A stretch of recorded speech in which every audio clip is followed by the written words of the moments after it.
नाइंसाफी की ममानियत की अल्लाह ने। नाइंसाफी किसी के साथ नहीं होना चाहिए। जब बात करो तो इंसाफ के साथ करो, गवाही दो तो सच्ची गवाही दो।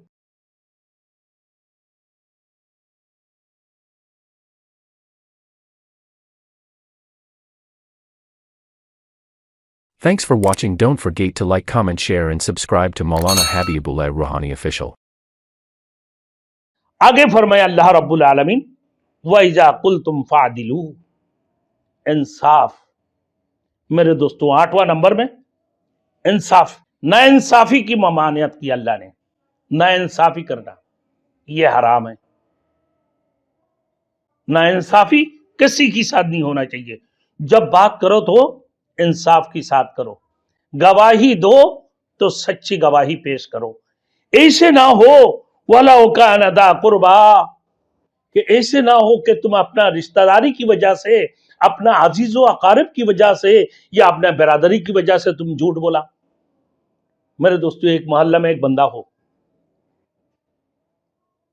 वो क्या है, वो एक मियां है और बाकी सारे कुरैशी हो। अब उस मियां की तरफ देखने वाला कोई नहीं है। वजह क्या है कि वो अकेला है और पूरी जो गली है वो सारे बिरादर उनकी कसाई या कुरैशी है। आप लोग इंसाफ से बात नहीं कर रहे होती हैं, अपने बिरादरी को देख रहे होती हैं, अपना अजीज व अकारिब को देख रहे होती हैं कि ये हमारी बिरादरी है। कौन है भाई? कुरैशी बिरादरी। तो भाई लिहाजा हम जो बात करें इनकी तरफदारी से बात करें। नौजुबिल्लाह, अल्लाह ने इसको भी हराम करार दी कि तुम बात करो तो इंसाफ से बात करो, तुम फैसला करो तो इंसाफ से फैसला करो, गवाही दो तो सच्ची गवाही दो।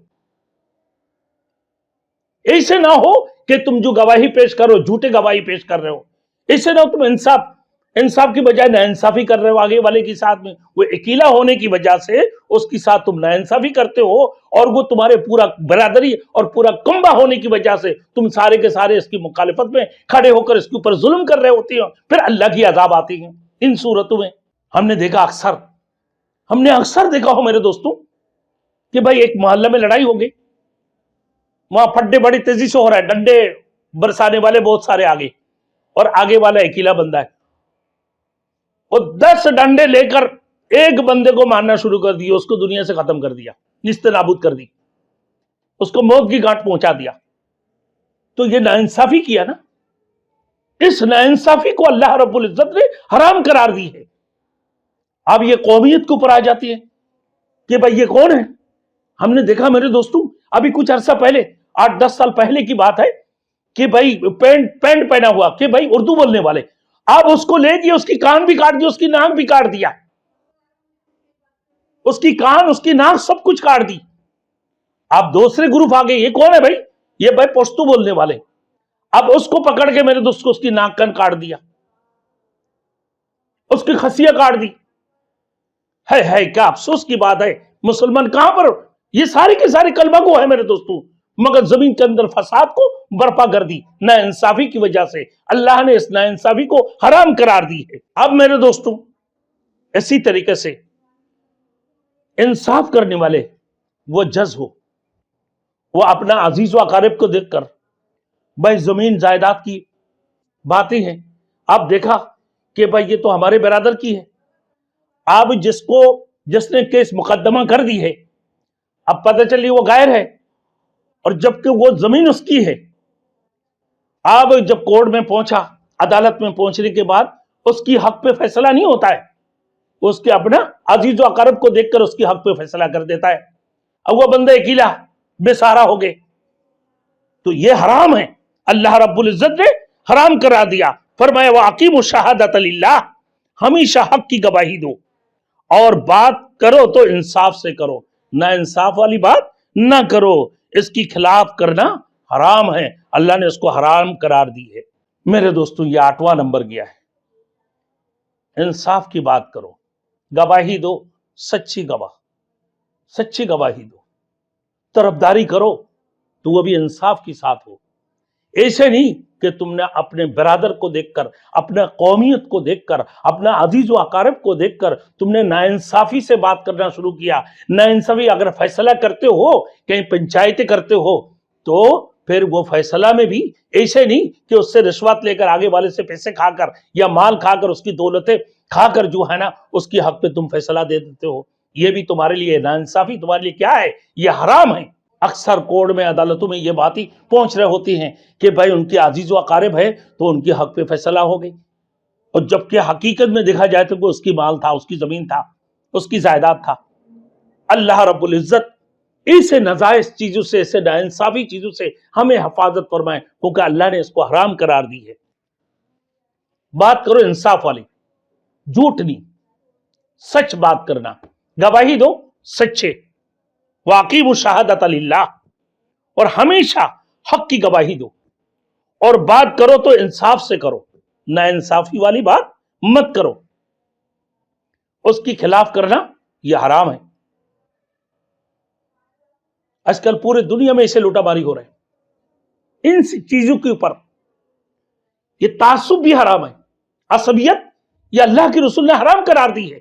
असबियत की वजह से वो नाइंसाफी बात करना नाइंसाफ वाली बात करना शुरू कर दी, असबियत की वजह से वो नाइंसाफी वाले हरकतें शुरू कर दिया, असबियत की वजह से बिरादरी जिसको बोलते हैं असबियत, एक ही बिरादरी जिसकी वजह से, असबियत की वजह से आज पूरे दुनिया के अंदर मेरे दोस्तों गोरे काले को, काले गोरे को, जबकि अल्लाह के रसूल ने इसको हराम करार दी है। ना कोई काले है ना कोई गोरे है मेरे दोस्तों, सारे मुसलमान हैं, मुसलमानों के साथ एक सा हुक्म है, एक जैसा सलूक करो। बहुत सारे वाकयात है इस किस्म की जो किसी बिरादर के अंदर कोई एक गैर बंदा अगर आ गया तो उसको जीना हराम हो जाती है और सारे उसकी मुखालिफत में खड़े हो जाती हैं। ये हराम है इनके अंदर मुसलमानियत ना होने की वजह से। लेकिन आप देखो भाई, अपने आप को बड़े मुसलमान कहलाते हैं, बड़े तकवा वाले कहलाते हैं, बड़े पाकबाज समझते हैं अपने आप को, लेकिन जाने के उसकी बात देखो कि वो असबियत में पहुंचे हुए। इसी तरीके से हमने देखा मेरे दोस्तों नाइंसाफी वाली सलूक, एक ही मोहल्ला के अंदर शादी होती है, एक गैर बिरादरी हो उसको शादी का दावत नहीं मिलता है। एक ही मोहल्ला के अंदर कि भाई सारे कुरैशी हो, अब वो कुर्बानी कर रहे होती है और एक गैर बिरादरी है तो उसको गोश्त भी नहीं देते। सबको दावत किया हुआ है, एक दावत के अलावा है सबके घरों में गोश्त पहुंचाया हुआ, वो एक गैर बिरादरी है जिसकी वजह से उसको गोश्त भी नहीं पहुंचाता है। तो ये नाइंसाफी वाला सलूक किया उसके साथ में। इसलिए मुसलमान की हैसियत से उसको बराबरी करना चाहिए था, और मुसलमानियत अगर होते सही तरीके से, वो अगर सच्ची मोमिन होता और वो उसके अंदर तकवा होती, खुदा की डर होता, खौफ खुदा होता, तो वो एक सा सलूक क्या करता। लेकिन भाई बेशक उनकी बिरादरी है, उनकी रिश्तेदार है, अजीज व अकारिब है, उनको तो देना ही है ना भाई, उनको तो देना ही है, उनको तो बुलाना है। लेकिन जो एक गैर बिरादरी है तो उनको भी तुम्हारे खुशी गम में, तुम्हारे खुशी में तुम उसको भी शरीक करो, ताकि वो तुम्हारे मुसलमान भाई है। सहाबतुल अजमाइन को देखो मेरे दोस्तों, अंसार मदीना को देखो, जो मक्के से हिजरत करके जो मदीना में पहुंचे हैं, तो अंसार मदीना ने क्या किया इनकी साथ में कि अपने जायदाद में से भी हिस्सा देने लगे, अपने बागों में से उनको हिस्सा देने लगे, और उनको जमीनें देना, जब जमीनें देना शुरू कर दी तो वो कहने लगा कि भाई हमें तो ये जमीनें फसलें नहीं आती। बोले कोई जरूरत नहीं है, तुम काम नहीं कर सकते हो, लेकिन फिर भी हम तुम्हें हिस्सा जरूर देंगे। ये मुसलमानों की सलूक था, ये अंसार मदीना की सलूक थे। आज हम मुसलमान तो अपने आप को बड़े कहलाते हैं कि अल्लाह के रसूल के मानने वाले हैं, अल्लाह के मानने वाले हम मुसलमान हैं, कलमागो हैं, अपने आप को बड़े पाकबाज समझते हैं। लेकिन इनकी सलूक देखो, इनकी हरकतें देखो मेरे दोस्तों। आप फिर उन सहाबतुल अजमाइन को तो याद करो, वो अंसार मदीना को याद कर लो फिर इन सूरतों में। आज मेरे दोस्तों हमारे कराची के अंदर भी मेरे दोस्तों लड़ाइयां हैं तो इस चीज की कि भाई असबियत वाले, कौमियत वाले, बरादरियत वाले, ये लड़ाई और झगड़े चलते हुए लोगों को जो है मेरे दोस्तों वो दूर कर दिया। हमेशा हंगामा जो है, हमेशा फसाद बरपा है मेरे दोस्तों। यही वजह है कि लोगों के अंदर असबियत जो है नाफिज हो चुके हैं। कलमा नाफिज नहीं हुआ, असबियत नाफिज हो गई। तो अल्लाह हम सब को इस किस्म की असबियत से हिफाजत फरमाए।